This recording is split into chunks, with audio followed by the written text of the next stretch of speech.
Patuhi protokol kesehatan, jaga jarak, dan selalu menggunakan pakai masker biar kekinian, kacamata renang, pakai jaket biar kayak Hokage, rapetin, pakai helmnya biar nggak kena tilang, gaya dulu biar banyak yang like.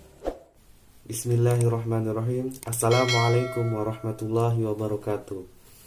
Dalam kesempatan ini, saya akan membuat suatu konten video tentang Corona.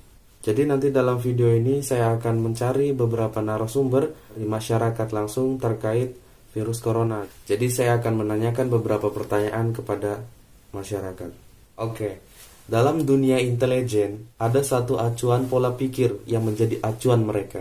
Salah satunya, ketika terjadi sesuatu, pertama kali yang ditanyakan adalah who is benefiting, siapa yang diuntungkan. Maka jika sudah tahu siapa yang diuntungkan, bisa dikatakan dialah pemainnya.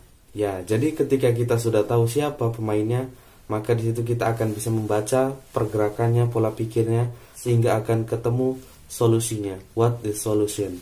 Untuk menyelesaikan akar masalah dari virus corona ini.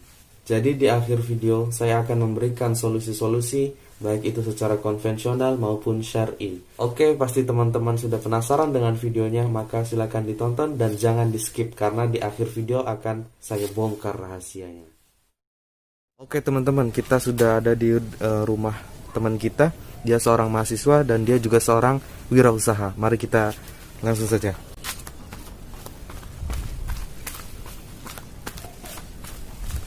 Oke, ini rumahnya. Assalamualaikum.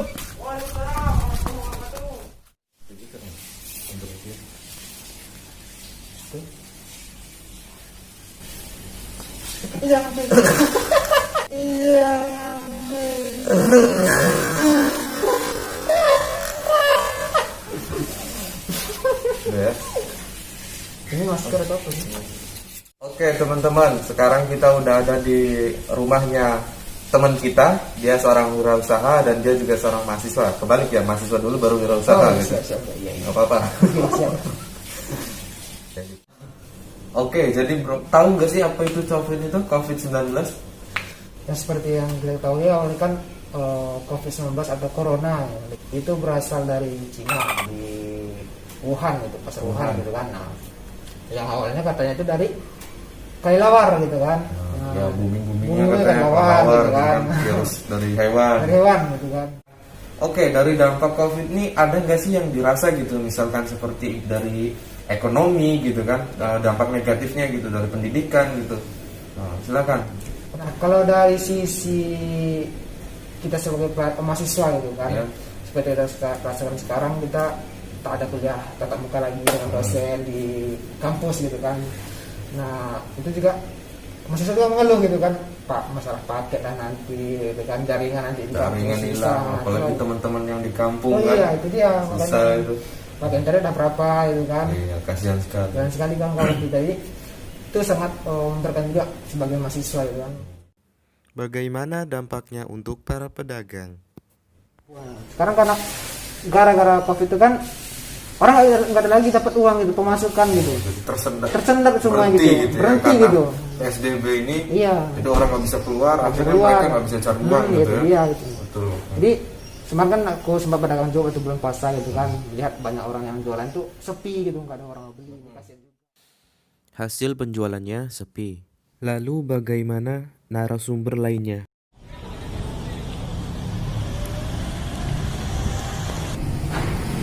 Oke teman-teman, sekarang udah di rumah makan. Kita udah nyari-nyari video kan, dan nyari-nyari orang. Sekarang waktunya makan dulu. Let's go. Oke teman-teman, makanan saya udah datang. Langsung aja kita makan dulu ya. Nanti langsung kita wawancarai pemilik usahanya. Oke, sekarang saya di sini sudah berada di rumah makan. Saya akan mewawancarai bagaimana dampak COVID ini terhadap bisnisnya gitu. Langsung aja. Selama COVID ya, ada nggak sih dampak yang negatif gitu, misalkan tentang perekonomian ataupun omset pendapatannya itu berkurang apa enggak gitu selama COVID? Oh tentu sangat berpengaruh sekali terhadap omset, terhadap pendapatan sehari-hari. Kurang lebih dari turun sekitar 50 sampai 60%.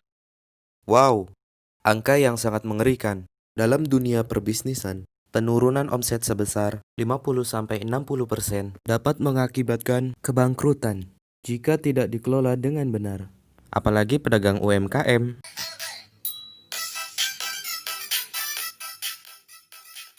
Pertanyaan lagi, kira-kira Om, ada nggak sih orang ataupun segelintir kelompok yang mendapat keuntungan saat pandemi ini?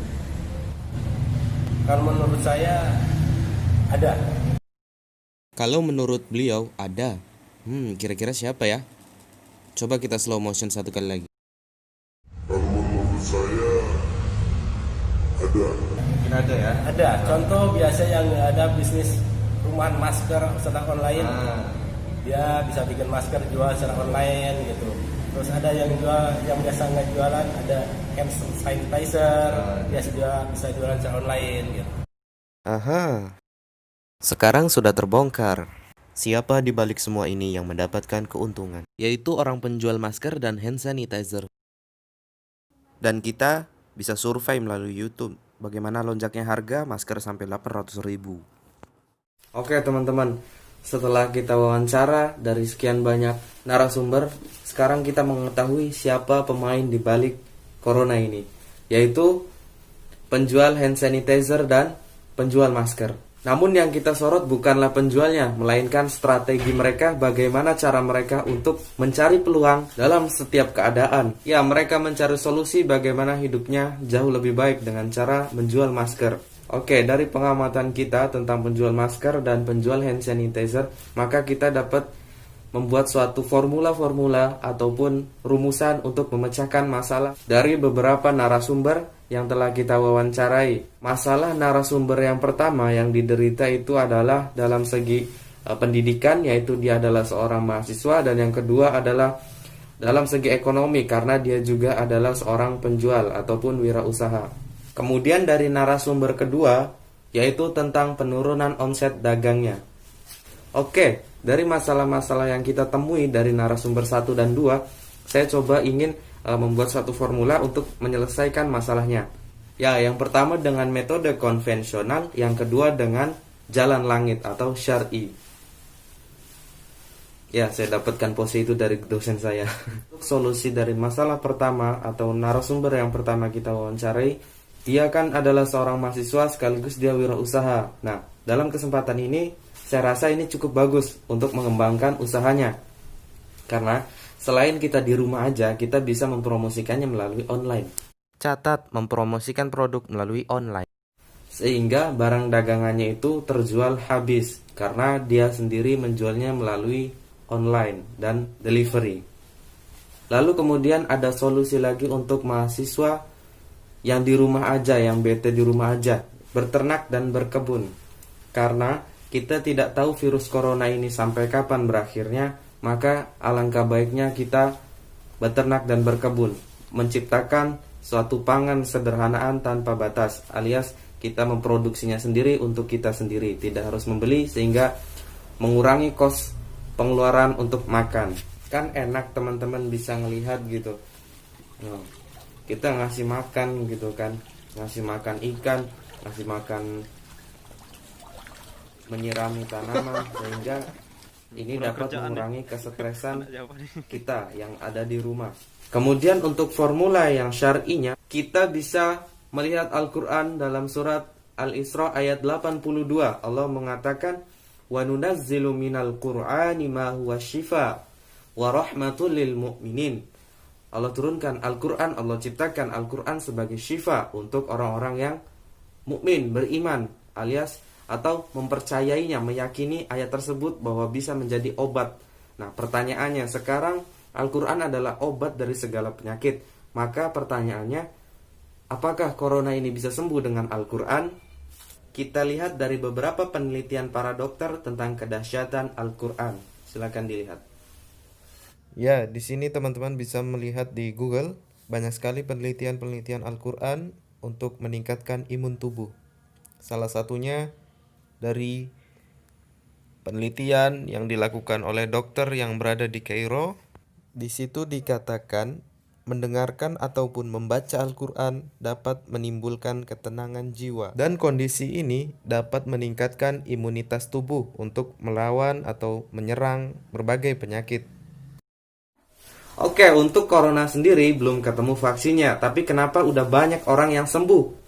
Sembuh karena imun mereka telah menciptakan satu formula atau penawar untuk semua virus yang masuk dalam tubuhnya. Oke, untuk masalah narasumber yang kedua, kita bisa mencek cash and flow atau pemasukan dan pengeluaran, karena di sini dia mengalami penurunan omset dari yang tadinya 100% menjadi turun hingga 50 sampai 60%. Artinya itu luar biasa tinggi gitu angka penurunannya. Maka kita harus cek cash and flow-nya, pemasukan dan pengeluaran. Jangan sampai pengeluaran lebih besar dari pemasukan. Maka kita akan mengatur bagaimana strategi nanti untuk mengembangkan usahanya dengan modal yang seadanya, yaitu dari hasil penjualan yang 50% tersebut. Ya, itulah sedikit formula dari saya yang bisa saya sampaikan untuk teman-teman. Jika bermanfaat bisa klik subscribe dan like, kemudian komen. Saya Rangga Avanza Alfarizi, mahasiswa bimbingan konseling Islam, mengucapkan terima kasih. Yang terakhir, teman-teman jangan takut virus corona atau wabah ini, tetapi takutlah kepada Sang Pencipta. Karena apa? Sebagaimanapun kita akan kembali kepada Sang Ilahi.